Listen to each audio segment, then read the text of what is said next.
Welcome to the Inner Champions podcast. Would you like to promote your business so the world can find you? Or would you like to become a sponsor of the podcast? If so, please contact us on Instagram at Inner Champions Podcast.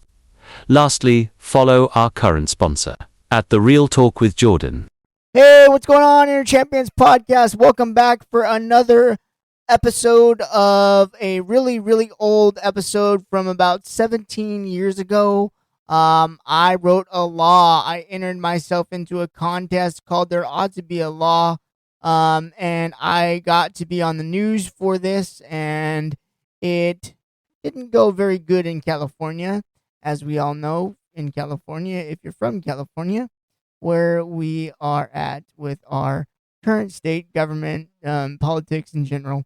But give this episode a listen. I hope you can find something intuitive out of it. And this is just from 17 years ago. Please forgive me and my young youth voice back then. Now meet a boy who knows more about making it in this world than most of us will ever know. Sandra Hughes has RJ's story. Where's your iPod? Right here. Where's your phone? Where's your lunch? It's a typical teenager's morning routine. Oh. But RJ Feild, a sophomore from Riverside, California, is anything but a typical teenager. You adding? Everything about school is a struggle for RJ. Great. He can barely read because his vision is so terrible. Only one hand works well, and walking is a major ordeal. When you make new friends, do they ask you, were you born like this? Yeah, which I'm fine with it, but it's part of life, like all my other struggles. What do you tell them? I tell them that my mom did drugs, and she made me have to be born this way. He was born addicted to heroin, with meth, alcohol, and cocaine also in his system. Months premature, he weighed only 2 pounds. His birth mother, who was on public assistance, abandoned him at the hospital. No one expected him to survive. But then again, surprising folks is what RJ does best. You have business cards? Yep.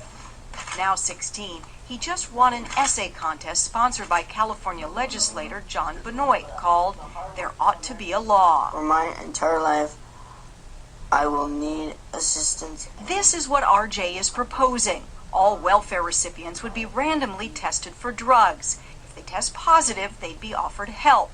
But if they refuse to enter drug rehab, they would lose their benefits. It's not just about the human cost, says RJ, but the cost to taxpayers as well. The school district provides a full-time aide and a special PE teacher. His medical bills are well into the millions. At a Republican ladies' luncheon, RJ campaigned to turn his idea into a real law. I'm just hoping that a lot of people understand. Brilliant idea, RJ. Thank you, I'm glad.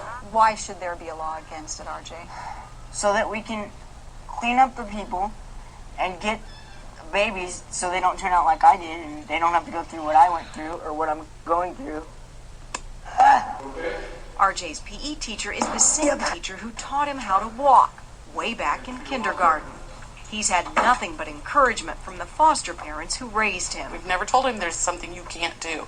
We'll just tell him you can do it. Just figure out a way. Like earning a varsity letter in football for assisting Coach Peter McGowan. He has a great attitude. He's a survivor. He's a lawyer. You don't let much hold you back, do you? No, not a whole lot. RJ heads to Sacramento this week to introduce his bill to the California legislature. He knows that turning his idea into RJ's law will be an uphill battle. But RJ's not worried. He's already conquered mountains. Sandra Hughes, CBS News, Riverside, California. Last night, we introduced you to a young man in California named RJ. He's had to overcome so much.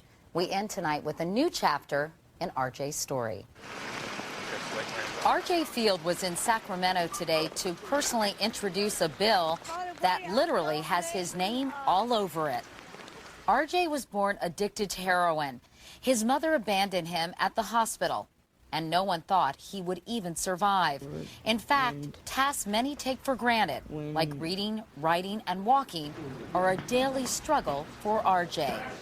If his legislation called RJ's Law passes, it would offer drug rehabilitation to welfare recipients who test positive for illegal drugs.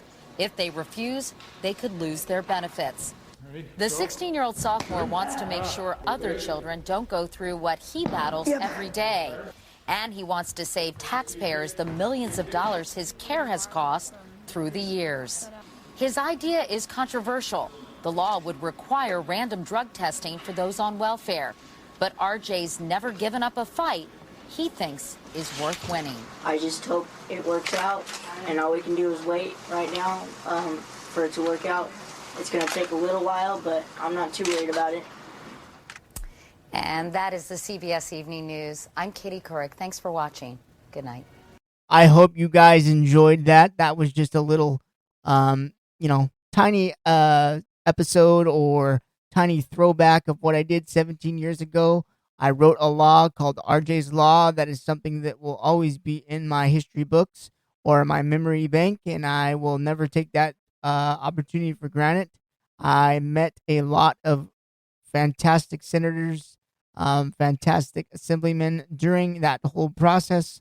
Going through that, in my life, it's just another piece of memorabilia that I will always hold close to my heart. All the fantastic handshakes I got to shake and just interactions I got to have, and just never take that moment for granted. And I'm happy to come on to the Inner Champions podcast and share it with you, and hopefully that you can reflect on something like that and understand and realize how and why I am so determined in everything that I do and everything that I put forth my energy and effort to. And it goes to show you that, like I said, for many, many episodes now and many, many, series, that anything is possible, that if you put your mind to it and you have the right, mindset and vision and, everything that it takes to do what you want to accomplish, it is accomplishable. You just got, and I've said this to many athletes that I've coached. It's all about the connections and who you know. It's not necessarily what you know. It's who you know and who can help you along the way and guide you and put you in the right positions to succeed. I succeeded, 17 years ago, and I'm still succeeding in 2025. So I hope this episode will find you well, and I hope that you can listen to it and maybe potentially give me a good review.